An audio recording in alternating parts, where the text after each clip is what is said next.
Hello friend, so accounting equation academy educational channel आप सभी को स्वागत कर सभी दर्शकों सभी व्यूअर्स को इस चैनल के माध्यम से स्वागत करते हुए आप सभी को ढेर सारे बधाई accounting equation academy educational channel की ओर से। तो इस बार मैंने कुछ अपने अलग अंदाज में रिकॉर्डिंग कर रहा हूँ कॉन्ट्रैक्ट कॉस्टिंग प्रॉब्लम नंबर 2, क्योंकि इसके पहले मैंने दो अपने कॉन्ट्रैक्ट के कॉस्टिंग से रिलेटेड दो वीडियोस अपलोड कर रखा हुआ है, वीडियो क्लासेस, जिसमें केवल इंग्लिश वर्जन में बनाया गया है।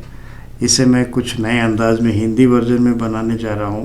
आप लोग इसे ध्यान से सुनिए, पढ़िए, देखिए, फिर समझ में आएगा। स्टेप बाय स्टेप हर चीज़ को समझाने की कोशिश करूँगा, तो इसको ज़रूर देखिए अंत। चलिए इस उम्मीद के साथ नए प्रॉब्लम नंबर 2 का स्वागत करते हैं एंड इसको सॉल्व भी करेंगे। उसके पहले क्वेश्चंस को अच्छी तरह से पढ़ लेंगे, क्वेश्चन को अच्छी तरह से जान लेते हैं कि क्या क्या इन्फॉर्मेशन क्वेश्चन में दिया हुआ है, उसी अंदाज में प्रॉब्लम को सॉल्व करना है। चलिए आगे बढ़ते हैं। देखिए प्रॉब्लम स्क्रीन में कॉन्ट्रैक्ट कॉस्टिंग प्रॉब्लम नंबर 2 दिया हुआ है। A construction limited took a contract in 2017 for road construction. The contract price was rupees 10 lakhs and its estimated cost of completions would be rupees 9,20,000. यहाँ question बता रहा है कि contract price ये road construction करने के बाद कॉन्ट्रैक्टर को 10 लाख रुपया यानी कि 10 लाख रुपीज़ मिलेगा। This is the contract price and its estimated cost of completions would be rupees 9,20,000. ये बता रहा है कि कॉन्ट्रैक्टर ने इसको अंदाज़ा लगाया कि इस काम को वो 9,20,000 में ख़त्म कर लेगा, तो 80,000 रुपये का उसको मुनाफा होगा।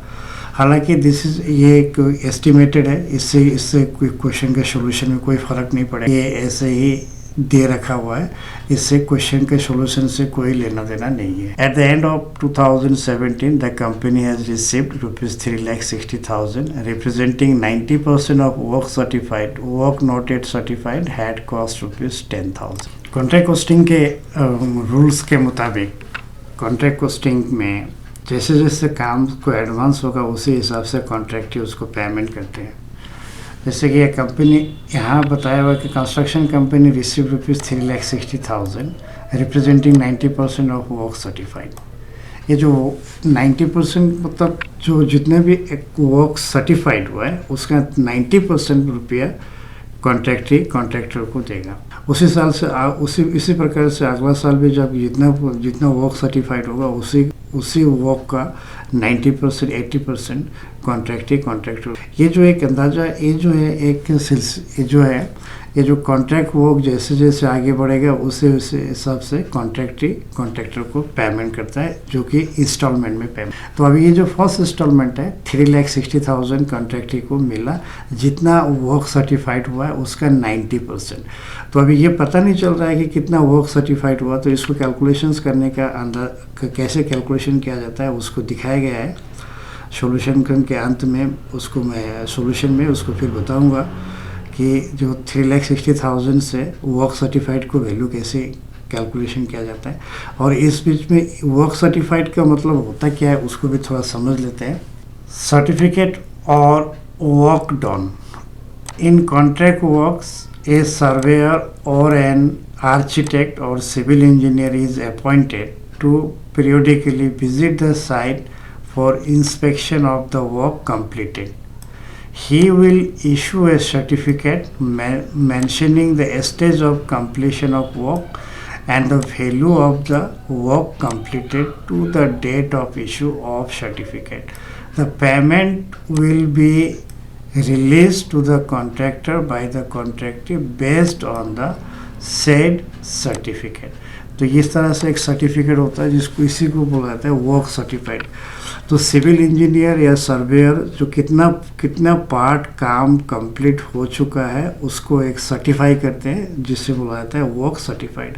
उसी वर्क सर्टिफाइड का कॉन्ट्रैक्टर पेमेंट करता है कॉन्ट्रैक्टर को, तो इसको भी इंस्टॉलमेंट से भी जाना जाता है। और उसमें कॉन्ट्रैक्टी कुछ रुपया जो रख लेता है उसको बोला जाता है रिटेंशन मनी। अब रिटेंशन मनी का मतलब क्या होता है, यहाँ देख लेते हैं। Normally the payment will be made to the contractor by certain percentage, से 80% of the work certified. The balance amount of work certified is retained by the contractee till the completion of the work satisfactorily. The amount so retained is called retention money. The contractee so retained to safeguard himself from the risks that may arise from the contractor. So the object of this retention is to place the contractee in favorable position. If any defective found in work and separate charge is applicable, then the amount shall be adjusted against the retention money. तो इसीलिए retention money रखा जाता है। कॉन्ट्रैक्टी अगर कोई काम defective मिला, काम करने के बाद कुछ डिफेक्टिव अराइज होता है, तो उसके लिए उस डिफेक्टिव काम को ठीक करने के बाद जो भी बैलेंस बचता है वो अमाउंट कॉन्ट्रैक्टर को वापस किया जाता है और उसी से adjust against retention money. That is जो भी सेपरेट चार्जेस, अगर मान लो कि कुछ काम कॉन्ट्रैक्टर ने गड़बड़ कर दिया, कुछ काम ठीक से हो नहीं पाया, तो उसी के लिए तो फिर फर्दर कॉन्ट्रैक्टी को फिर उसको रिपेयर करना पड़ेगा, फिर से उसको काम करना पड़ेगा। तो उसके बाद में जो भी खर्चा लगेगा वो खर्चा को माइनस करने के बाद में फ्रॉम रिटेंशन मनी से कॉन्ट्रैक्टर को वापस मिलेगा। तो इसलिए बोला था safeguard himself from the risk that may arise from the contractor. इसके अलावा और भी सारे एक्सपेंसेस की इंफॉर्मेशन है। This expenditures incurred on the contract during 2017 was as follows. तो रोड कंस्ट्रक्शंस के लिए कॉन्ट्रैक्टर ने मटेरियल्स के लिए खर्चा किया 50,000, लेबर के लिए 3 लाख रुपीज़ खर्चा किया हुआ है, प्लांट परचेज किया हुआ है 20,000 का। तो प्लांट्स को से यूज़ करेंगे, कंस्ट्रक्शन वर्क में प्लांट का यूज़ होता है, तो उसके ऊपर डेप्रिसिएशन लगता है, डेप्रिसिएशन चार्ज करेंगे। जो रेट ऑफ डेप्रिसिएशन बताया हुआ है 25% here. The material costing ₹5,000 were damage and had to be dispose of for ₹1,000। 5,000 रुपये का मटेरियल्स जो हो गया कम्प्लीटली डैमेज हो गया है, लेकिन उसको डिस्कार्ड, उसको सेल करने से 1,000 रुपीज़ मिलता है। फिर बचा हुआ 4,000 रुपया लॉस हो गया, तो उसको प्रॉफिट एंड लॉस अकाउंट में ट्रांसफ़र कर देंगे। Plant is consider as having depreciated by 25%। So rate of depreciation of plant का 25% दिया गया है। So prepare a contract account.